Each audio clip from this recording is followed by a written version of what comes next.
Upleta marketing yard ખાતે કૃષિ ખેડૂત કલ્યાણ અને સહકાર વિભાગ દ્વારા રવિ કૃષિ મહોત્સવ 2024નું આયોજન કરવામાં આવ્યું હતું। રાજકોટ જિલ્લાના ઉપલેટામાં ગાંધી માર્કેટિંગ યાર્ડ ખાતે યોજાયેલા કાર્યક્રમમાં સર્વપ્રથમ દીપ પ્રાગટ્ય કરી રવિ કૃષિ મહોત્સવને ખુલ્લો મુકાયો। માર્કેટિંગ યાર્ડ ખાતે આજથી શરૂ થતા તાલુકા કક્ષાનો રવિ કૃષિ મહોત્સવને દીપ પ્રાગટ્ય કરી ખુલ્લો મૂકવામાં આવ્યો। સવારના 8 કલાકથી સાંજના 5 કલાક સુધી રવિ કૃષિ મહોત્સવ ચાલુ રહેશે, જેમાં રવિ પાક અંગેની યોગ્ય સમજ તેમજ ખેડૂતલક્ષી વિવિધ યોજનાઓની સમજ પૂરી પાડવામાં આવશે। આ મહોત્સવ ખેડૂત ભાઈઓ માટે અત્યંત મહત્વનો હોય તો તાલુકાના તમામ ખેડૂત ભાઈઓએ અવશ્ય મહોત્સવમાં ભાગ લેવો। રવિ કૃષિ મહોત્સવ કાર્યક્રમ ઉપલેટા ખાતે ઉપપ્રમુખ જિલ્લા પંચાયત રાજકોટ રાજેશભાઈ લખુભાઈ ડાંગરના અધ્યક્ષ સ્થાને યોજાયો। આ તકે નાયબ ખેતી નિયામક એચ.ડી. વાદી, નાયબ ખેતી એમ.એમ. કાસુંદ્રા, બાગાયતી નાયબ નિયામક એચ.ટી. ભીમાણી અને માર્કેટિંગ યાર્ડના પ્રમુખ હરિભાઈ ઠુમર હાજર રહેલ। કાર્યક્રમની રૂપરેખાની વાત કરીએ તો ખેતીવાડી, કૃષિ પરિસંવાદ, કૃષિ પ્રદર્શન, પશુપાલન, આરોગ્ય કેમ્પ, બેસ્ટ આત્મા ફાર્મર એવોર્ડ વિતરણ, સરકાર તરફથી ખેડૂતલક્ષી યોજના બાબતે વાત કરવામાં આવી। ત્યારે આ કૃષિ મહોત્સવમાં અલગ અલગ સરકારી વિભાગના સ્ટોલ રજૂ કરવામાં આવ્યા।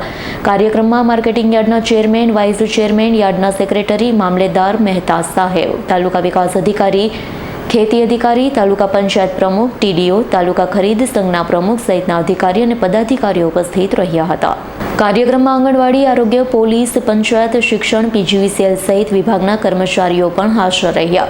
આ રવિ કૃષિ મહોત્સવ 2024ના સફળ બનાવવા માટે ખેતીવાડી વિભાગના તમામ ગ્રામસેવકોએ બહોળી જહેમત ઉઠાવી કાર્યક્રમને સફળ બનાવવા કામગીરી કરી હતી।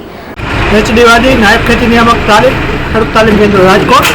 ત્યારે આપણે આજે રવિ કૃષિ મહોત્સવ 2024 અંતર્ગત ઉપલેટા તાલુકામાં માર્કેટિંગ યાર્ડ ઉપલેટા ખાતે આ 2 દિવસીય રવિ કૃષિ મહોત્સવનું આયોજન કરે છે, જેમાં આજે પહેલો દિવસ એની અંતર્ગત અત્યારે એના પહેલા દિવસે રાજ્ય કક્ષાએથી માનનીય મુખ્યમંત્રીશ્રીના વક્તવ્યોનું પ્રસારણ કાર્યક્રમ ખેડૂતો નિહાળ્યું।